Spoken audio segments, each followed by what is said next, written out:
by discussing practical considerations. As a transactional lawyer, my objective is to offer business solutions and avoid litigation if possible. Sorry, Bob. What should landlords be thinking about? We suggest that landlords be in communication with their tenants early and often to determine whether it makes sense to remove the tenant or to attempt to work out with rent relief. Each tenant is different, and the analysis really needs to be on a case-by-case basis. 1, what is the long-term viability of the tenant? Will the tenant be able to survive the crisis if concessions are given? Just as in the original underwriting of the tenant, landlords should consider the backing of their tenant, their credit history, how much cash the business has on hand, and how robust sales were prior to the shutdowns. As Kendall will share later, we are seeing tenants ask for rental relief that have not actually experienced losses at all. So tenants need to demonstrate that they have, in fact, been impacted by the crisis.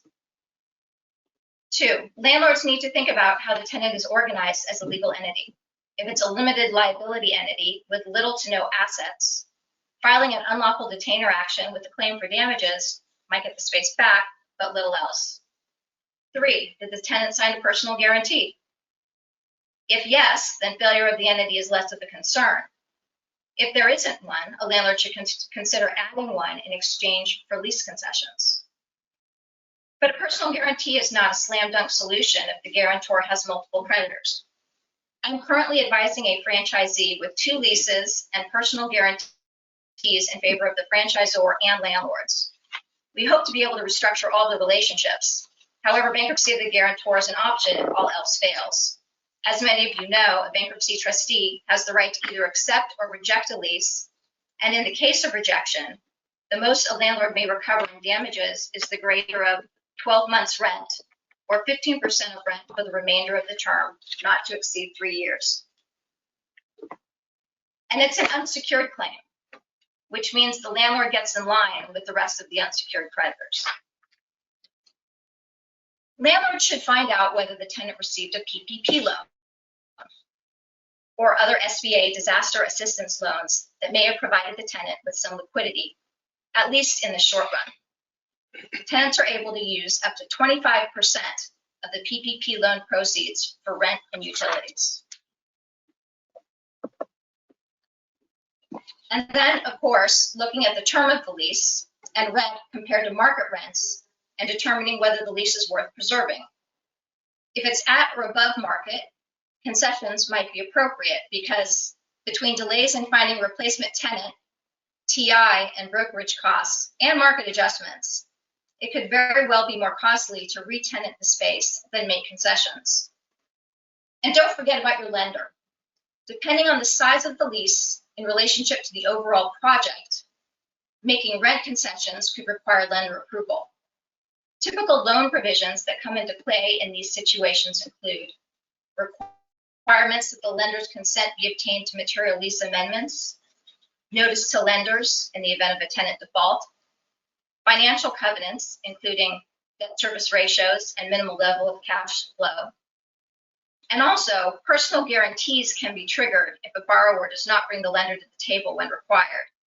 It's not uncommon, even in a non-recourse loan, to see bad boy carve-outs include the failure to obtain the lender's consent to material modification. So we recommend bringing the lender in early. They won't be surprised and may even be willing to work with you in restructuring your debt. My colleague Bob is going to talk more about this later, but making a claim under your insurance policy under the loss of rents coverage is something that needs to be looked at. There is no downside to filing a claim. The worst that could happen is that the insurer says no, but if you don't file, you risk losing your right to do so. Many municipalities have enacted residential and commercial eviction moratoria, which I will talk about in detail in a bit. But this clearly will impact a landlord's discussions with the tenant. From the tenant's perspective, you should be thinking about all of these issues as well. And like landlords, we recommend that you reach out to your landlord as soon as possible.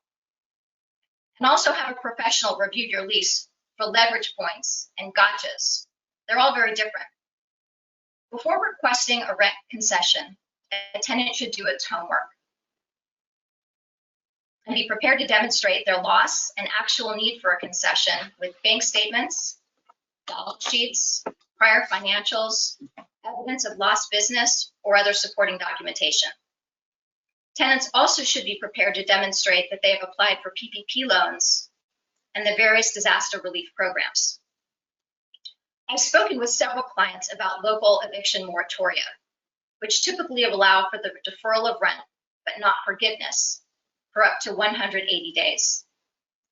This definitely will come into play when negotiating with your landlord, because the landlord may opt for payments in the near term rather than wait 180 days. However, relying on these short-term fixes might not be the answer. The landlord might very well be willing to negotiate a more favorable deferral package for you. As a tenant, and as we mentioned earlier, you should be thinking about your organizational structure and whether the landlord has any recourse for damages in the event it pursues a damages claim. If the business closes and there are little to no assets and there's no personal guarantee, you may be able to structure a very favorable rent deferral program for lease termination. Market conditions are critical in these negotiations. As I mentioned above, current market conditions and market conditions in the near term in the midst of a recession will likely be tenant favorable, giving the tenant a significant amount of leverage. Insurance claims also potentially available on the tenant side for business interruption insurance. I mentioned those gotchas. If the landlord is uncooperative, it's important to think about the other implications of non-payment of rent, such as loss of an option to extend or the recapture of free rent. A tenant also may have contract-based or common law defenses based on force majeure and commercial frustration of purpose. I'll talk about these in a bit. The bottom line is that there is room for negotiation and there are many possible outcomes and solutions to the problem.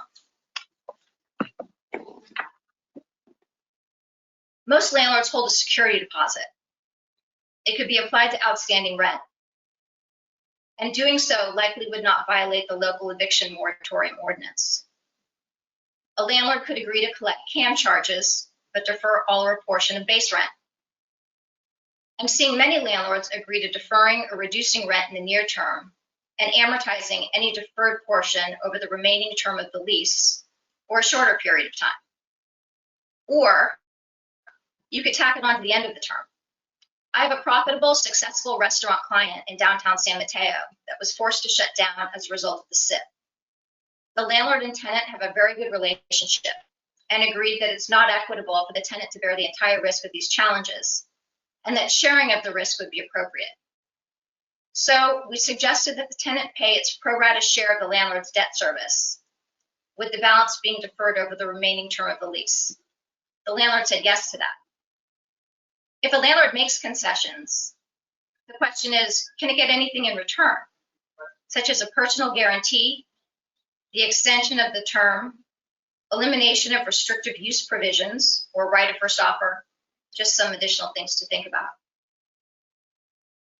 I'm also representing a restaurant client who is renegotiating a base rent deal to a combination of base rent and percentage rent, which makes a lot of sense.